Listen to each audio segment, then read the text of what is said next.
All right, let's talk about one of the most fascinating what-ifs in tech history. We're going to dig into an operating system that was so ridiculously ahead of its time, it honestly feels like it was beamed back from the future. We're talking about Plan 9. But here's the real kicker, the mystery at the heart of it all.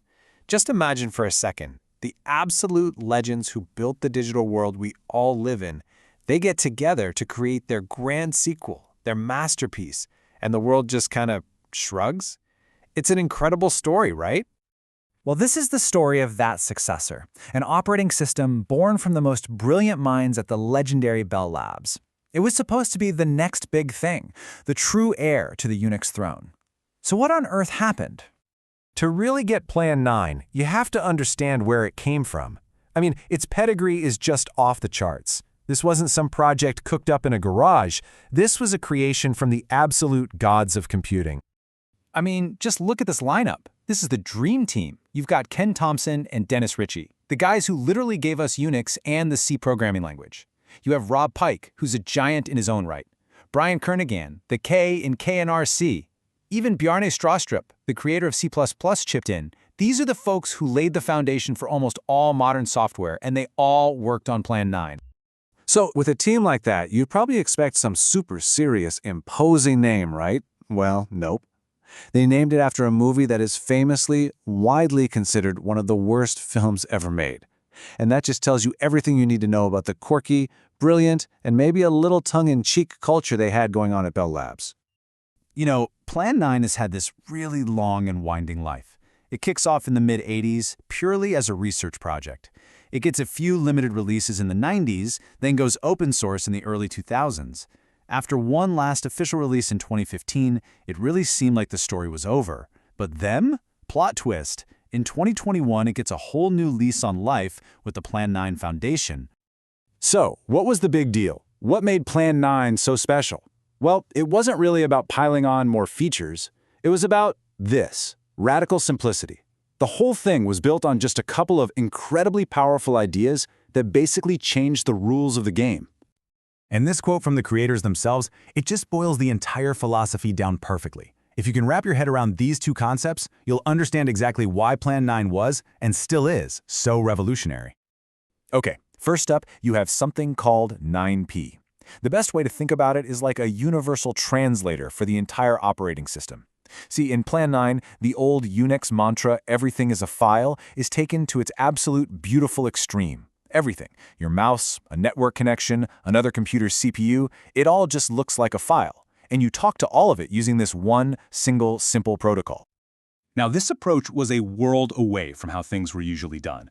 On a system like Unix, you have this messy toolbox with all these different tools for different jobs. You use one thing called sockets for the network, these other special IOCTL calls for hardware, and regular file stuff for, well, files.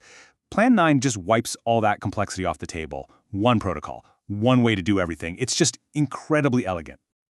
And the second huge idea is the namespace. So instead of one giant shared file system that every single program has to look at, each program on Plan 9 gets its own private, totally customizable map of the universe. What does that mean? It means you can build a program's world on the fly, seamlessly stitching together files from your laptop and resources from servers all across the network. It made distributed computing feel completely natural and effortless. So let's recap.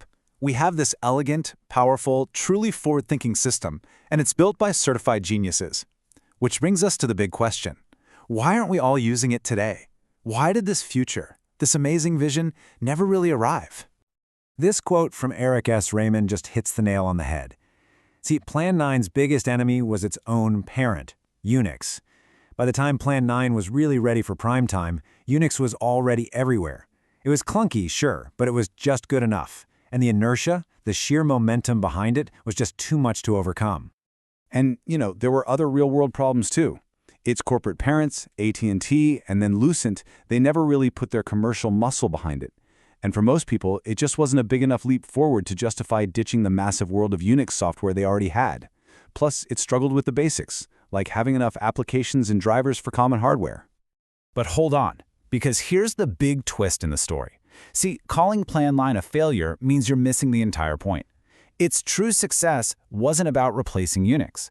It was about planting these incredible seeds that would grow into some of the most important technologies that we all use every single day.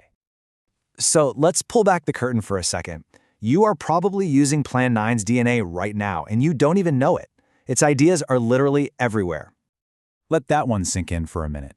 UTF-8, the character encoding that makes the entire modern multilingual internet possible, it was invented for this so-called failed OS. Every single time you see an emoji or read a website in another language, you have Plan 9 to thank for that. Hey, remember those per-process namespaces we talked about? The idea that every program gets its own private, isolated view of the world? Well, that is the fundamental concept behind Linux containers, Docker, Kubernetes. The whole cloud-native revolution is built on that idea. Plan 9 was doing it decades ago. And get this, inside Microsoft Windows, the technology that lets Linux apps run and access your Windows files, it uses Plan 9's 9P protocol to do it.